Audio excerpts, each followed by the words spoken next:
Now next is the comparison of resonance energy. हम लोग compare कैसे करेंगे रेजोनेंस एनर्जी, किसका ज्यादा होगा किसका कम होगा, ठीक ना। रेजोनेंस एनर्जी के लिए हम लोग को ये पॉइंट्स ध्यान में रखने हैं।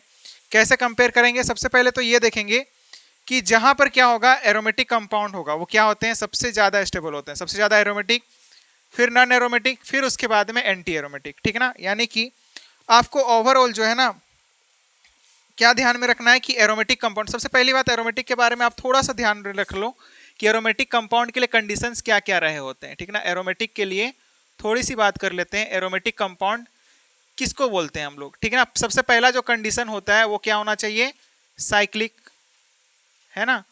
दूसरी कंडीशन क्या होनी चाहिए, complete delocalisation of pi electron, क्या होना चाहिए, complete delocalisation of pi electron, ठीक है ना। एंड थर्ड कंडीशन जो रही होती है वो क्या रही होती है, पैरेलल पी ऑर्बिटल्स, यानी कि प्लेनर होना चाहिए। मॉलिक्यूल शुड बी प्लेनर, क्या होना चाहिए, प्लेनर होना चाहिए, ठीक है ना। And the fourth condition is 4n+2 pi electron system होना चाहिए, जहां पर कि n की वैल्यू क्या आनी चाहिए, n की वैल्यू 1 2 3 एटसेट्रा ऐसा कुछ आना चाहिए, ठीक ना। तो सबसे पहला कंडीशन क्या है, साइक्लिक होना चाहिए। दूसरा कंडीशन क्या है, कंप्लीट डिलोकलाइजेशन होना चाहिए, यानी कि पाई इलेक्ट्रॉन का कंप्लीट साइक्लिक में मूवमेंट होना चाहिए, दूसरी condition. And third condition is the molecule should be planar. आगे हम लोग जब एरोमेटिक के बारे में डिस्कस करेंगे ना, सेपरेटली एरोमेटिक पढ़ाएंगे हम आप लोग को, so don't worry about that. तो मॉलिक्यूल क्या होनी चाहिए, प्लेनर होनी चाहिए। और प्लेनर के लिए इससे पहले भी कंडीशन बताया है हमने कि सारे एटम जो हैं क्या होने चाहिए, sp या फिर sp2 हाइब्रिडाइज होने चाहिए, right. And the system should be 4n+2 pi electron system होना चाहिए, इसको ओबे करना चाहिए। इसी को हम लोग बोलते हैं हक्कल रूल। क्या बोलते हैं, हक्कल रूल, जो कि आप आगे पढ़ोगे, so don't worry about that, Huckel's rule बोलते हैं, ठीक है ना। फिलहाल के लिए आप ये समझो कि जो साइक्लिक रिंग है ना उसमें कितना पाई इलेक्ट्रॉन होना चाहिए। या तो आप ये बात याद रख लो कि 4n+2 पाई इलेक्ट्रॉन सिस्टम होना चाहिए, या फिर आप डायरेक्ट इलेक्ट्रॉन्स याद रख लो, कितना इलेक्ट्रॉन्स होना चाहिए, ठीक ना। इलेक्ट्रॉन सिस्टम यानी कि कितने इलेक्ट्रॉन्स प्रेजेंट रहे होने चाहिए। तो क्या होना चाहिए, 2 हो सकता है, 2 हो सकता है, 6 हो सकता है, और इस तरह से आप 4 4 ऐड करते जाओ तो कितना आ जाएगा 10, या फिर हमारे पास में 14 18, और इस तरह से 4 ऐड करते जाओगे तो जो भी पाई इलेक्ट्रॉन सिस्टम आपको मिलेगा ना, अगर ऐसा है, ऐसा पाई इलेक्ट्रॉन सिस्टम है, तो वो क्या होगा हमारे पास में, एरोमेटिक होगा। क्या होगा, एरोमेटिक होगा। बोलो बात समझ में आ रही है ये। अभी एग्जांपल लेंगे ना तो आपको एग्जांपल से बात क्लियर हो जाएगी, ठीक है ना। और कहीं पर अगर क्या है, यहां पर क्या था हमारे पास में ये, और एरोमेटिक के लिए ये रहा होता है, और एंटी एरोमेटिक के लिए, ठीक ना, किसके लिए, एंटी के लिए, बाद बाकी कंडीशन हमारे पास में ये तीनों कंडीशन उसमें भी रहे होते हैं एंटी एरोमेटिक में, ठीक है ना। तो एंटी एरोमेटिक में डिफरेंस कहां पर आता है, ये वाला, ठीक ना। ये जो हमारे पास में हकल रूल है ना, यहाँ पर ये हकल रूल को ओबे नहीं करता है, ये 4n पाई सिस्टम को ओबे करता है। किसको ओबे करता है, 4n पाई सिस्टम को ओबे करता है। तो एंटी एरोमेटिक के लिए आप सिंपल याद रख लो, एंटी एरोमेटिक के लिए जो इलेक्ट्रॉनिक सिस्टम है, किसके लिए, एंटी एरोमेटिक के लिए इलेक्ट्रॉन सिस्टम है, इलेक्ट्रॉन कितने होने चाहिए, 4, और फिर 4 4 ऐड करते जाओ 8, फिर उसके बाद में 12 16, इस तरह से अगर सिस्टम आपको, सिस्टम में इतने पाई इलेक्ट्रॉन्स दिखाई देंगे तो वो क्या होगा, एंटी एरोमेटिक होगा। और ये मतलब एरोमेटिक और एंटी एरोमेटिक में डिफरेंस कहां पर आता है, ये फोर्थ पॉइंट में। कौन से पॉइंट में, फोर्थ पॉइंट में डिफरेंस आता है। कौन से पॉइंट में डिफरेंस आएगा, ये फोर्थ पॉइंट में डिफरेंस आता है, ठीक ना। ये बात, बाद बाकी इसमें भी वही चीजें रही होती है जो बाद बाकी इसमें तीनों कंडीशंस हैं। बात समझ में आ रही है। और जो हमारे पास में नॉन एरोमेटिक है, नॉन एरोमेटिक क्या होते हैं, अगर इनमें से कोई भी कंडीशन अगर फुलफिल नहीं हो रहा होगा तो उसको हम लोग क्या बोल देंगे, नॉन एरोमेटिक। क्या बोलेंगे, non aromatic. If any of the condition of all 4, अगर कोई भी कंडीशन में क्या आता है, डिस्टर्बेंस आता है, तो वो कैसा होगा, नॉन एरोमेटिक होगा। क्या होगा, नॉन एरोमेटिक होगा। फिलहाल के लिए आप इतना समझो, ठीक है ना। तो एरोमेटिक की सबसे ज्यादा स्टेबिलिटी होती है, फिर नॉन एरोमेटिक की, फिर उसके बाद में एंटी एरोमेटिक की, ठीक है ना। और उसके बाद हम लोग क्या देखते हैं, जहां पर रेजोनेंस क्या होगा, सबसे ज्यादा होगा, रेजोनेंस क्या होगा, ज्यादा होगा, तो स्टेबिलिटी क्या होगी, ज्यादा होगी। यानी कि वहां पर क्या होगा, रेजोनेंस एनर्जी क्या होगी, उतनी ही ज्यादा होगी। ठीक ना, क्या होगी, रेजोनेंस एनर्जी क्या होगी, उतनी ही ज्यादा होगी। स्टेबिलिटी ज्यादा तो रेजोनेंस एनर्जी ज्यादा। ठीक है ना, बात समझ में आ रही है। अब देखो कहीं पर अगर रेजोनेटिंग स्ट्रक्चर्स हैं तो equivalent resonating structures, equivalent resonating structure समझाया था आपको मैंने, याद करो कार्बोनिल वाले कंपाउंड की। ठीक ना, जहां पर हम लोग सी डबल बॉन्ड ओ और एक तरफ क्या था, ऑक्सीजन पर नेगेटिव चार्ज था, याद करो। तो फिर दोनों जो स्ट्रक्चर निकल के आ रहे थे वो क्या निकल के आ रहे थे, सेम तरह के निकल के आ रहे थे। ठीक ना, यानी कि ऑक्सीजन पर ही नेगेटिव चार्ज आ रहा था और ऑक्सीजन और कार्बन के बीच में ही डबल बॉन्ड आ रहा था। उस तरह के स्ट्रक्चर्स को हम लोग क्या बोल रहे थे, इक्विवेलेंट रेजोनेटिंग स्ट्रक्चर्स। तो सबसे पहले एरोमेटिक वाले कंपाउंड, फिर उसके बाद में जहां पर जितना ज्यादा रेजोनेंस होगा उतनी ही ज्यादा मतलब रेजोनेंस एनर्जी होगी। उसके बाद हम लोग को क्या ध्यान में रखना है कि इक्विवेलेंट रेजोनेटिंग स्ट्रक्चर्स के पास में रेजोनेंस एनर्जी क्या होती है, ज्यादा होती है। एक्सटेंडेड कॉन्जुगेशन में क्या होगा, एक्सटेंडेड कॉन्जुगेशन मतलब क्या, ज्यादा कॉन्जुगेशन होगा। और क्रॉस कॉन्जुगेशन में कॉन्जुगेशन क्या होता है, कम होता है, क्योंकि दोनों तरफ से होती है ना, तो वहां पर कॉन्जुगेशन क्या होता है, कम होता है।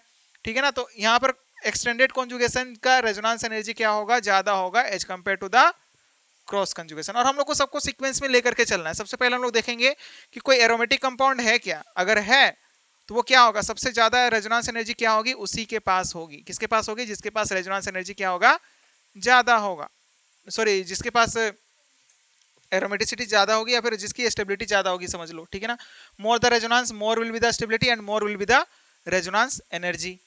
इक्विवेलेंट रेजोनेटिंग स्ट्रक्चर के पास में रेजोनेंस एनर्जी क्या होगी, ज्यादा होगी। एक्सटेंडेड कॉन्जुगेशन या फिर लिनियर कॉन्जुगेशन बोलोगे, उसका भी रेजोनेंस एनर्जी क्या होगा, ज्यादा होगा as compare to the cross conjugation. उसके बाद कौन सा कॉन्सेप्ट देखेंगे, ओवरलैपिंग कॉन्सेप्ट। ठीक है ना, हो सकता है कहीं पर ओवरलैपिंग कॉन्सेप्ट लग जाए। तो ओवरलैपिंग कॉन्सेप्ट कहां पर लग रहा होता है, जहां पर क्या रहा होगा, साइज डिफरेंस रहा होगा। क्या रहा होगा, साइज डिफरेंस। और साइज डिफरेंस कहां पर रहा होता है, बताओ तो। साइज डिफरेंस ग्रुप एलिमेंट में रहा होता है। कहां पर रहा होता है, ग्रुप एलिमेंट्स में। और नेक्स्ट जो है, अगर साइज नहीं लगता है तो उसके बाद हम लोग किसके बारे में सोचते हैं, इलेक्ट्रोनेगेटिविटी। तो इलेक्ट्रोनेगेटिविटी वाला फैक्टर कहां पर लगता है, जहां पर साइज क्या होता है, कॉम्पेरेबल होता है। साइज क्या होता है, कॉम्पेरेबल होता है, मतलब साइज क्या होगा, ऑलमोस्ट सेम होगा, वहां पर हम लोग इसके बारे में सोचते हैं। और ये कहां पर लगता है, पीरियड वाले एलिमेंट्स में। कहां पर लगता है, पीरियड एलिमेंट्स, राइट, कहां पर लगता है, पीरियड एलिमेंट्स में। और नेक्स्ट हम लोग को क्या सोचना है, फ्राइस रूल। फ्राइस रूल में 3 पॉइंट थे। पहला क्या था, more the benzene ring more will be the stability, है ना। दूसरा क्या था हमारे पास में, कि फ्यूज्ड वाले के कंपैरिजन में सेपरेटेड बेंजीन रिंग क्या होंगे, ज्यादा स्टेबल होंगे। And third point was the what, two benzene ring के बीच में सेपरेशन जितनी ज्यादा होगी, स्टेबिलिटी क्या होगी, उतनी ही ज्यादा होगी। ये 3 पॉइंट ही थे हमारे पास में। ठीक है ना, तो आपको ये पॉइंट्स ध्यान में रखने हैं और आपको क्या करना है, रेजोनेंस एनर्जी का कंपैरिजन करना है। फिर हमने एरोमेटिक के बारे में बताया। एरोमेटिक के लिए हमारे पास में मेनली क्या होते हैं, 4 कंडीशन होते हैं। पहला क्या होता है कि साइक्लिक होना चाहिए, साइक्लिक यानी कि क्लोज रिंग होनी चाहिए। दूसरी कंडीशन क्या थी हमारे पास में, complete delocalisation of pi electron होना चाहिए। क्या होना चाहिए, complete delocalisation of pi electron. And molecule should be also planar, molecule क्या होना चाहिए, प्लेनर होना चाहिए, यानी कि एक प्लेन में होना चाहिए। और प्लेनरिटी के लिए क्या कंडीशन बताया हमने, कि जनरली क्या होने चाहिए, सारे एटम्स जो हैं वो या तो sp या फिर sp2 हाइब्रिडाइज्ड होने चाहिए। And fourth condition is the pi electron system. आपको क्या ध्यान में रखना है कि पाई इलेक्ट्रॉन कितने होने चाहिए, 2, 6, 10 ऐसा कुछ है। 4 ऐड करते जाओ, 14 हो गया या फिर 18 हो गया या फिर 22 हो गया, ऐसा पाई इलेक्ट्रॉन सिस्टम है। तो फिर वो क्या होगा, हकल रूल को ओबे करेगा। और जो हकल रूल को ओबे करेगा वो क्या कहलाएगा, एरोमेटिक कंपाउंड। क्या कहलाएगा, एरोमेटिक कंपाउंड्स, राइट। बात समझ में आ रही है, इसमें कोई दिक्कत तो नोट करो। और इसके बाद हम लोग कुछ क्वेश्चन प्रैक्टिस करते हैं और क्वेश्चन प्रैक्टिस से सारी बातें क्लियर हो जाएंगी। तो हम लोग को क्या करना है, रेजोनेंस एनर्जी का कंपैरिजन करना है। ठीक है ना, किसका कंपैरिजन करना है, रेजोनेंस एनर्जी का। तो बात देख लो कि रेजोनेंस एनर्जी कहां पर ज्यादा होगी, जहां पर स्टेबिलिटी क्या होगी, ज्यादा होगी, है ना। और स्टेबिलिटी कब ज्यादा होती है, जहां पर एक्सटेंट ऑफ रेजोनेंस क्या होगा, ज्यादा होगा। जहां पर एक्सटेंट ऑफ रेजोनेंस क्या होगा, ज्यादा होगा। बोलो बात समझ में आ रही है ये? हाँ आ रही है कि नहीं? रेजोनेंस एनर्जी ज्यादा होगा। कब ज्यादा होगा? जब उस कंपाउंड की स्टेबिलिटी क्या होगी? ज्यादा होगी। और कंपाउंड की स्टेबिलिटी कब ज्यादा होगी? जहां पर एक्सटेंट ऑफ रेजोनेंस क्या होगा? ज्यादा होगा। ठीक है ना, सिंपल बात है। तो अब देखो इन सारे कंपाउंड में देखो, अगर इस वाले कंपाउंड की बात करेंगे ना, ये साइक्लिक है। साइक्लिक होने के बाद आप चेक करो कि सारे जो हमारे पास में कार्बन है क्या sp या फिर sp2 हाइब्रिडाइज्ड है? बिल्कुल है। ठीक है ना, क्योंकि यहां पर देख लो, यहां पर से ये तो आप निकाल ही लोगे कि यहां पर क्या रहा होगा? एक हाइड्रोजन रहा होगा, इस पर भी एक हाइड्रोजन रहा होगा। और सबके बारे में डिटेल में बात करेंगे एरोमेटिक वाले सेक्शन में। ठीक है ना, so don't worry about that. और ये पाई इलेक्ट्रॉन, यानी कि ये जो नेगेटिव चार्ज वाला इलेक्ट्रॉन है ना, इसको भी पाई इलेक्ट्रॉन में काउंट किया जाता है। और इसमें कितने इलेक्ट्रॉन काउंट किए जाते हैं? 2 इलेक्ट्रॉन्स काउंट किए जाते हैं। ठीक है ना, तो यहाँ पर 2 इलेक्ट्रॉन्स है, यहाँ पर 2 इलेक्ट्रॉन्स है पाई इलेक्ट्रॉन्स में, है ना। तो टोटल पाई इलेक्ट्रॉन्स कितने हो गए? 6। ठीक है ना, क्योंकि ये डीलोकलाइजेशन में जा रहा है, इसी वजह से इसको हम लोग काउंट कर रहे हैं पाई इलेक्ट्रॉन सिस्टम में। ध्यान रखो इस बात को। ठीक है ना, क्योंकि ये डीलोकलाइजेशन में जा रहा है, इसी वजह से हम लोग काउंट करेंगे। तो पाई इलेक्ट्रॉन कितना सिस्टम है? पाई इलेक्ट्रॉन सिस्टम कितने का है? कितने का है? 6 का है ना। साइक्लिक भी है, ये क्लोज्ड रिंग है, ये कंप्लीट डीलोकलाइजेशन भी है यहाँ पर। और सारे कार्बन जो है sp या फिर sp2 हाइब्रिडाइज्ड है, सारे के सारे sp2 है। पहली बात तो sp2 है, क्योंकि यहाँ पर भी क्या रहा होगा? एक हाइड्रोजन रहा होगा। तो कितने सिग्मा बॉन्ड हो गए? 3 सिग्मा बॉन्ड हो गए। ये वाला नेगेटिव चार्ज यहाँ पर काउंट नहीं किया जाएगा। अभी हम लोग एप्लीकेशन में बात करेंगे इसके बारे में, क्योंकि जो डीलोकलाइजेशन में जाता है ना, उसको हम लोग हाइब्रिडाइजेशन में काउंट नहीं करते हैं, क्योंकि ये डीलोकलाइजेशन में जाएगा। क्योंकि A double bond B C पर क्या है? नेगेटिव चार्ज है। तो इस वजह से ये किस में जाएगा? डीलोकलाइजेशन में जाएगा। मतलब ये वाला जो है वो कैसा है? डीलोकलाइज्ड वाला है। कैसा है? डीलोकलाइज्ड।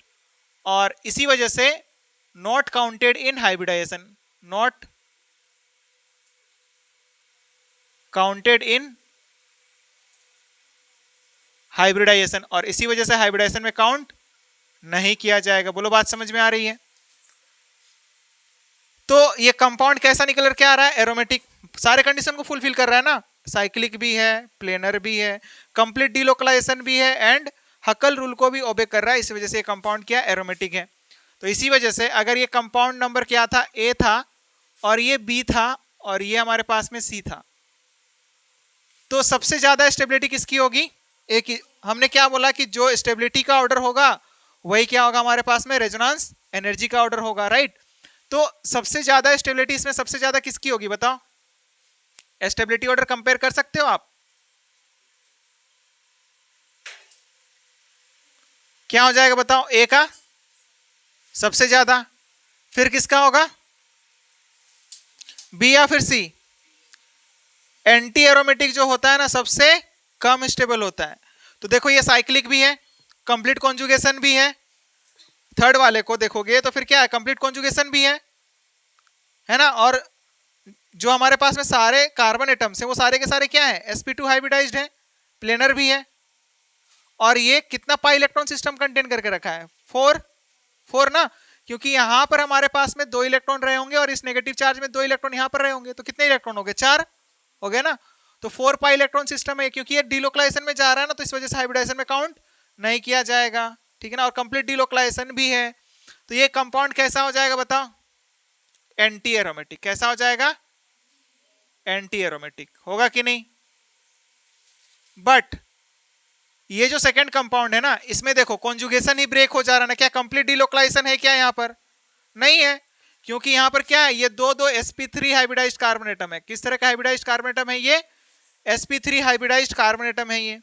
और इसी वजह से स्टेबिलिटी ऑर्डर सबसे ज्यादा किसका होगा? A का होगा। फिर उसके बाद C कैसे आएगा रे? एंटी सबसे कम होता है, ठीक ना, नॉन एरोमेटिक, और उसके बाद में एंटी एरोमेटिक, यानी कि B आएगा और लास्ट में क्या आएगा? C आएगा। बोलो बात समझ में आई है? आपको कंडीशन ध्यान में रखना होगा एरोमेटिक और एंटी एरोमेटिक का। कंडीशन क्या क्या थे? पहला क्या था? साइक्लिक होने चाहिए। साइक्लिक हैं, तीनों की तीनों साइक्लिक हैं, क्लोज्ड रिंग है ना। सेकंड कंडीशन क्या था एरोमेटिक के लिए? कंप्लीट कॉन्जुगेशन होना चाहिए, यानी कि पाई इलेक्ट्रॉन का कंप्लीट मूवमेंट होना चाहिए साइक्लिक रिंग में। यहां पर हो रहा है, यहां पर नहीं हो रहा है, क्योंकि यहाँ पर क्या है, प्लेनरिटी ही खत्म हो गई है। sp3 हाइब्रिडाइज्ड एटम आ गया, मतलब क्या, टेट्राहेड्रल, एक प्लेन में रहते ही नहीं है, तो एक प्लेन में ही नहीं रहेंगे, प्लेनर ही नहीं है वो मॉलिक्यूल, तो पाई इलेक्ट्रॉन का डिलोकलाइजेशन कैसे होगा, नहीं हो सकता है ना। लेकिन यहां पर देखोगे तो यहां पर क्या, कंप्लीट डिलोकलाइजेशन भी है। बट तो हमने क्या कहा था कि वो चार कंडीशन में से कौन कौन सा, पहला क्या था, साइक्लिक, दूसरा क्या था, प्लेनर, थर्ड आगे पीछे कर सकते कोई दिक्कत ना है, उसके बाद क्या था, कंप्लीट कॉन्जुगेशन, और लास्ट जो था हमारे पास में एरोमेटिक के लिए क्या था, हक्कल रूल। एरोमेटिक के लिए क्या था, हक्कल रूल। ये किसके लिए था, एरोमेटिक के लिए।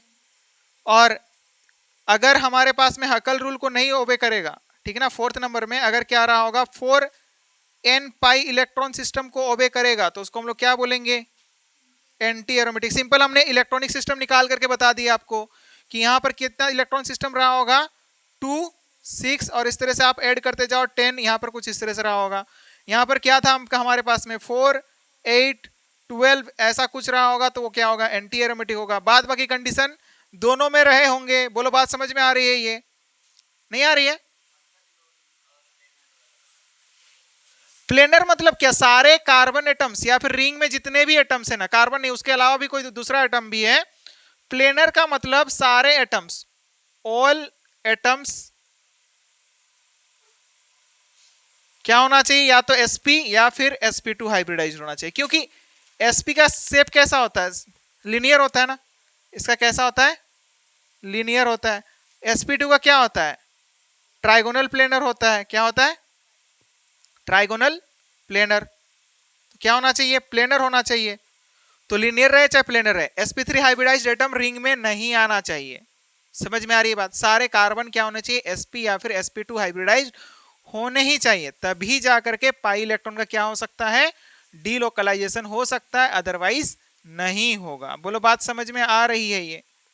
तो कंप्लीट डीलोकलाइजेशन के लिए क्या चाहिए हमें, sp या फिर sp2 हाइब्रिडाइज्ड होने ही चाहिए, मस्ट कंडीशन है, ठीक है ना।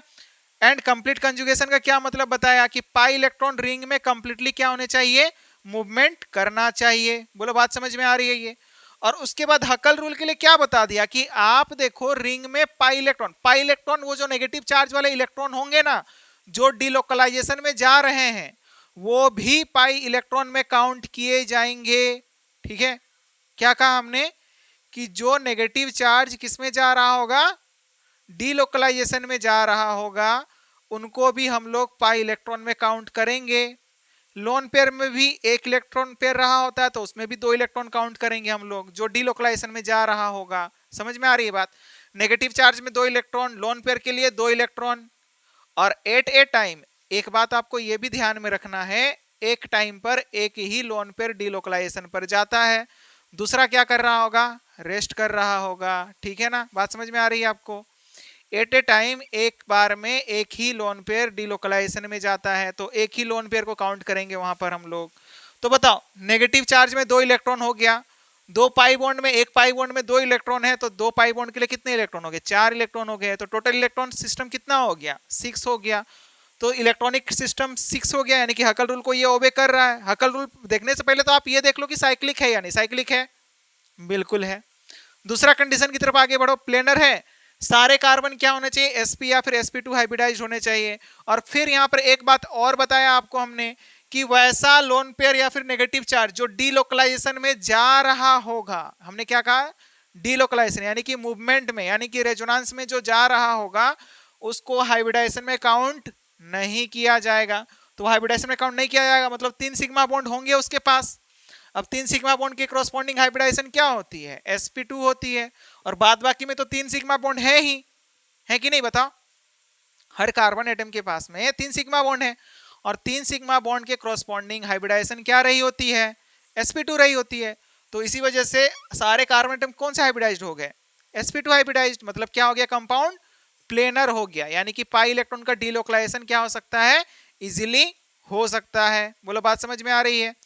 सेकेंड कंपाउंड में आप क्या देख पा रहे हो कि उधर वाले 2 कार्बन एटम जो है ना, ये वाला एक कार्बन एटम और ये वाला एक कार्बन एटम, ये दोनों क्या है, sp3 हाइब्रिडाइज्ड एटम है, राइट, sp3 है कि नहीं।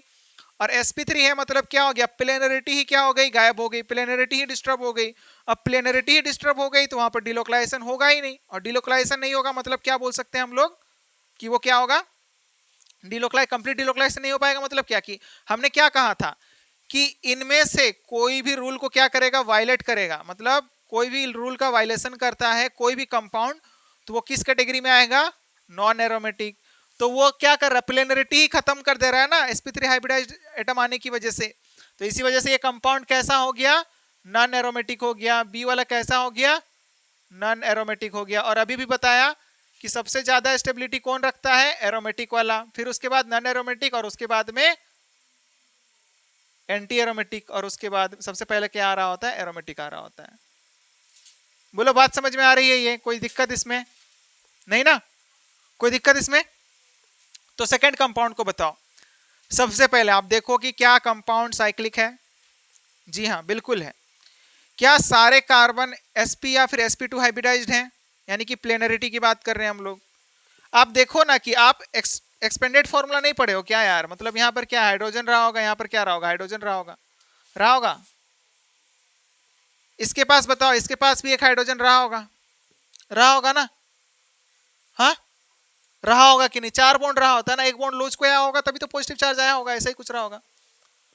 तो बताओ, और हम लोगों ने अभी कुछ दिन पहले ही बात किया था कि कार्बोकैटायन किस तरह का हाइब्रिडाइजेशन रखता है, sp2 रखता है ना, क्योंकि ये तो खाली है। तो 3 सिग्मा बॉन्ड हो गए, 3 सिग्मा बॉन्ड के कॉरस्पॉन्डिंग हाइब्रिडाइजेशन क्या हो गई, sp2। तो ये भी sp2 है, 3 सिग्मा बॉन्ड है, ये भी sp2, ये भी sp2 है, and this carbon is of also sp2 hybridized, right. And अगर यहां पर चेक करोगे ना, सेम चीज यहां पर भी आपको निकल करके आएगा, बट यहां पर डिफरेंस देखो, यहां पर इलेक्ट्रॉन सिस्टम कितना है,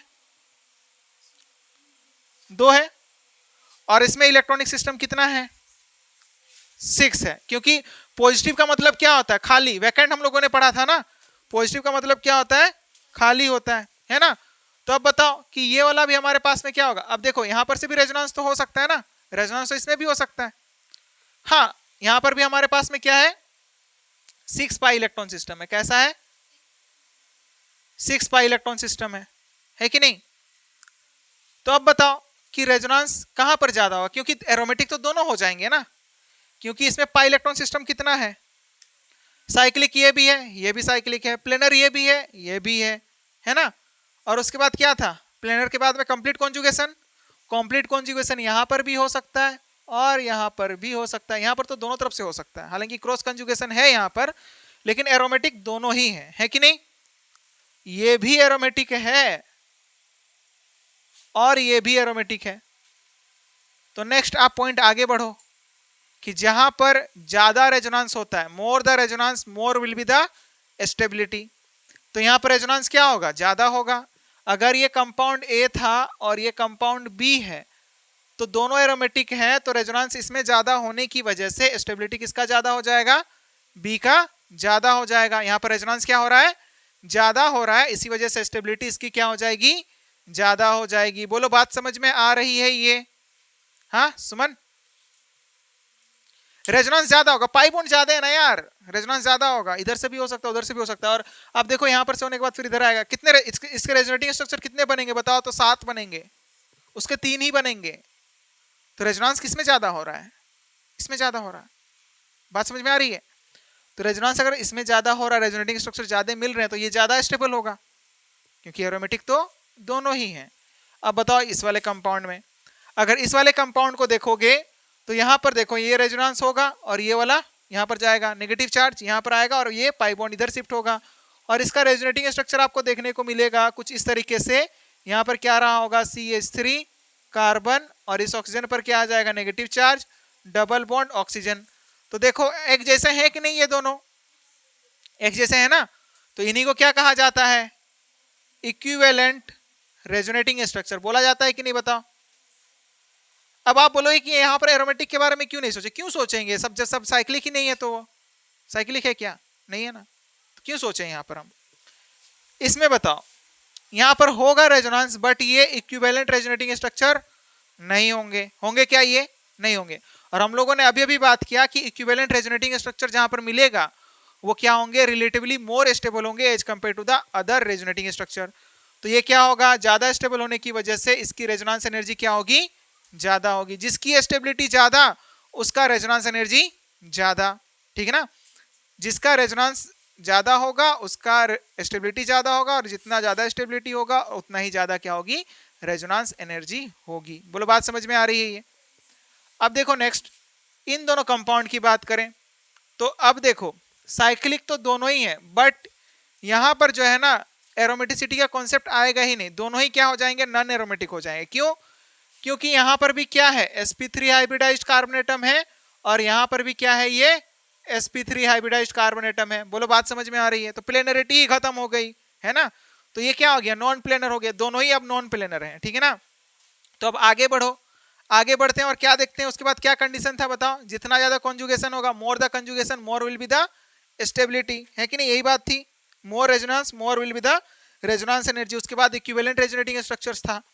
तो यहाँ पर देखो उसके बाद क्या था, उसके बाद ये था ना, यहाँ पर देखो रेजोनेंस क्या होगा, इधर से भी हो सकता है, और सॉरी लोन पेयर का इलेक्ट्रॉन डेंसिटी ज्यादा कंसिडर करते हैं ना, तो ये लोन पेयर किधर आएगा, इधर की तरफ भी आ सकता है, और ये लोन पेयर इधर भी जा सकता है, और ये वाला पाई बॉन्ड इधर शिफ्ट हो सकता है। बोलो बात समझ में आ रही है। तो यहाँ पर क्या है, क्रॉस कंजुगेशन है, क्या है, क्रॉस कंजुगेशन है। वेरेज अगर इस वाले कंपाउंड में बात करेंगे तो इस वाले कंपाउंड में कैसा होगा बताओ, लीनियर कंजुगेशन होगा, एक तरफ से ही होगा, क्योंकि इधर तो नहीं है ना। तो ये वाला पाई बॉन्ड इधर की तरफ आएगा, ये ये लोन पेयर यहाँ पर आएगा, और ये पाई बॉन्ड यहाँ शिफ्ट होगा, फिर यहाँ पर से नेगेटिव चार्ज आएगा, नेगेटिव चार्ज यहाँ पर जाएगा, और ये वाला पाई बॉन्ड इधर शिफ्ट होगा, कुछ ऐसा ही देखने को मिलेगा ना। मतलब लीनियर कॉन्जुगेशन है। ले देकर के बात क्या है कि यहाँ पर लीनियर कॉन्जुगेशन है, यहाँ पर क्या है, क्रॉस कंजुगेशन है। और हम लोगों ने ऑलरेडी बात किया है कि लीनियर कंजुगेशन जहां पर रहा होगा वो क्या होता है, रिलेटिवली मोर स्टेबल होता है as compare to the cross conjugation. तो इसकी स्टेबिलिटी ज्यादा है तो रेजोनेंस एनर्जी भी क्या होगी, इसकी ज्यादा होगी। बोलो बात समझ में आई ये। नेक्स्ट वन, यहां पर देखो अभी भी क्वेश्चन पूछ रहे थे ना आप, ओवरलैपिंग कॉन्सेप्ट, ये वही लगने वाला है। देखो यहां पर होगा क्या, क्लोरीन के पास लोन पेयर है, ब्रोमीन के पास भी लोन पेयर है ना। किस में जाएंगे, ये डीलोकलाइजेशन में जाएंगे। अब डीलोकलाइजेशन में जाने पर देखो साइज जो है ना, साइज की बात कर लो आप, साइज क्या किस में कंपेरेबल होगा, कंपेरेबल मतलब क्या कि किस में हमारे पास में साइज डिफरेंस कम रहा होगा, क्योंकि यहाँ पर कार्बन के पास में पी ऑर्बिटल में जो इलेक्ट्रॉन्स हैं, ठीक है ना, यहाँ ये क्या करेगा, ये यही करेगा ना, ये यहाँ से यहाँ इधर शिफ्ट होगा, ऐसे ही कुछ देखने को मिलेगा ना। तो कार्बन के पास जो पी ऑर्बिटल है उसका साइज तो क्या है, फिक्स्ड है। इसमें जो साइज रहा होगा इस वाले कार्बन के पास क्या डिफरेंट होगा, नहीं होगा, सेम ही होगा ना। बट इस क्लोरीन के पास जो साइज है ना और ब्रोमीन के पास जो साइज है, इन दोनों के साइज में क्या होगा, डिफरेंस होगा। क्या होगा, डिफरेंस होगा। अगर साइज यहां पर कुछ इतना साइज ऐसा रहा होगा तो यहां पर साइज क्या होगा, बड़ा रहा होगा। तो एक्सटेंट ऑफ ओवरलैपिंग यहां पर क्या होगी, कम होगी। साइज डिफरेंस क्या है, यहां पर ज्यादा है। इस वाले कंपाउंड में साइज डिफरेंस जो है वो क्या है बताओ, ज्यादा है। और साइज डिफरेंस अगर ज्यादा है तो एक्सटेंट ऑफ ओवरलैपिंग क्या होगा, कम होगा। साइज डिफरेंस ज्यादा तो extent of overlapping come. Size यहां पर क्या है, कंपेरेबल है, यानी कि साइज डिफरेंस कम, तो एक्सटेंट ऑफ ओवरलैपिंग यहां पर क्या होगा, ज्यादा होगा। और जहां पर एक्सटेंट ऑफ ओवरलैपिंग ज्यादा होता है, एक्सटेंट ऑफ ओवरलैपिंग, जहां पर एक्सटेंट ऑफ ओवरलैपिंग ज्यादा होगा वहां पर रेजोनेंस क्या होता है, ज्यादा होता है। तो यहां पर रेजोनेंस क्या होगा, ज्यादा होगा। और रेजोनेंस ज्यादा होगा तो हम बोल सकते हैं कि रेजोनेंस एनर्जी भी क्या होगी, यहां पर ज्यादा होगी। बोलो बात समझ में आ रही है।